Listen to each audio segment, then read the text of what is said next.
you are about to be with the current president, Biden. They're in New Orleans. He announced last week that he would be stopping down there in New Orleans, paying a visit after the terror attack on the street on Bourbon Street last week. What do you plan to talk with the president about today?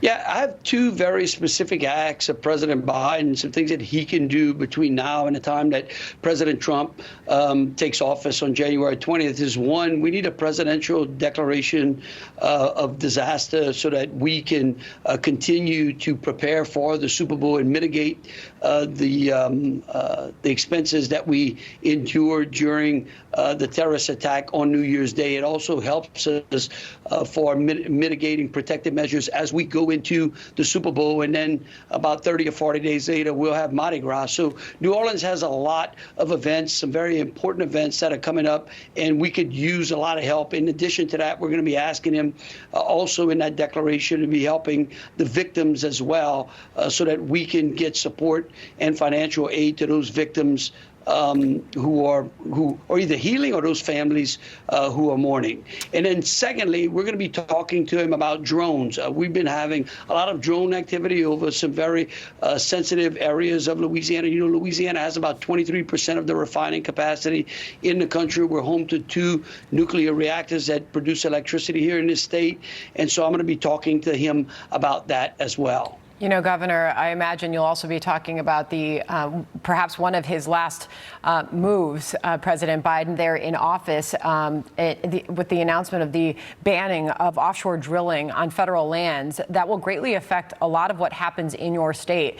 I can imagine that'll come up. What are your thoughts, and what is the reaction from so many in your state on that?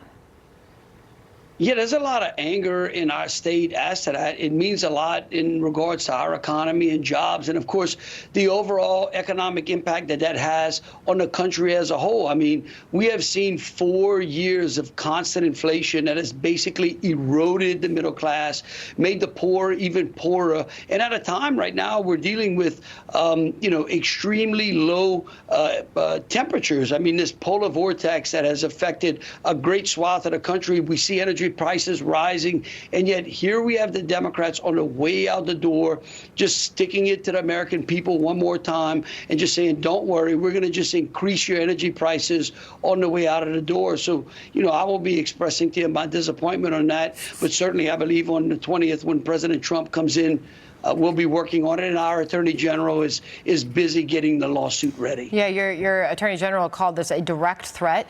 She promised that a lawsuit is on the way if this happens. Is there one then, Governor? Oh, absolutely. Look, we have a great track record, both when I was Attorney General and the current Attorney General was the Solicitor General, in beating the White House against their energy policies that affected Americans. And so I can tell you that Attorney General Liz Muro is busy at work today and will be ready to file that suit ASAP. You know, I think I'll finish off where we started, watching what's happening there live on the House floor just minutes after the official certification of the 2024 presidential election. As we work our way now just days from inauguration, you think about a lot of what we just discussed was about what this election was about. You're talking about inflation. You're talking about overregulation, red tape, stifling business and industry. And, of course, what just happened there on Bourbon Street in the French Quarter in New Orleans, horrific attack playing out.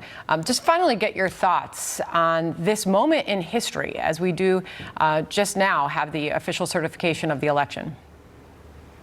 Look, Sandra, I think when you sum up everything you just said, it sums up the frustration of the American people, irrespective of their political ideology. They're tired of paying high energy prices. They're tired of being scared in their own home. They want to be safe. They want to see an America that is great and that has economic prosperity for all, that basically expands the middle class and gives everyone back an opportunity for the American dream. That's why I've always said that I believe that J.D. Vance's partnership with Donald Trump was the fact that he represents the American dream, and Donald Trump can deliver it for us. And Governor, we will see you again shortly. You'll be there in the streets of New Orleans with President Biden.